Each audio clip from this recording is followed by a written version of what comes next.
আসসালামু আলাইকুম। সবাই কেমন আছেন? আশা করি সবাই ভালো আছেন। আমিও ভালো আছি। আজকে সুন্দর একটা রেসিপি রান্না করেছি, আপনাদের সাথে শেয়ার করব বলে। তোমার রেসিপিটা একটু দেখুন, আশা করি সবার ভালো লাগবে।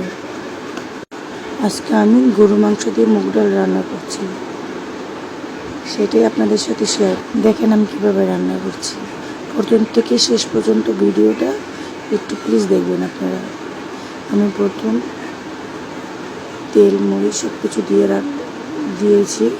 এখন আদা বাটা, রসুন বাটা দিয়ে একটু নাড়ানাড়ি করবো।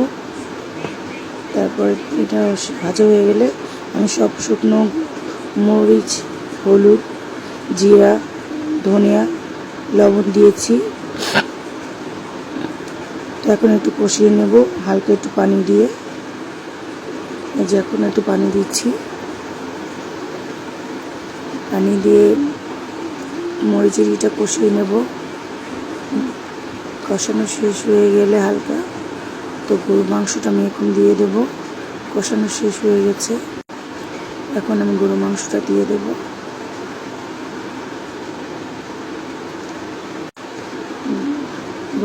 গরুর মাংসটা দেওয়ার পরে আমি একটু কতক্ষণ কষিয়ে নেব।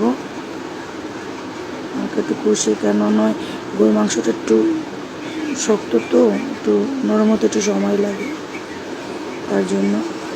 তো আমি একটা কথা বলে নিই, আপনারা আমাকে লাইক, কমেন্ট, শেয়ার, আমার ফুল সাপোর্ট করবেন। কেননা আপনারা সাপোর্ট না করলে আমার ভিডিওটি আগ্রহ হবে না। আমাকে সাপোর্ট করে আমার পাশে থাকবেন।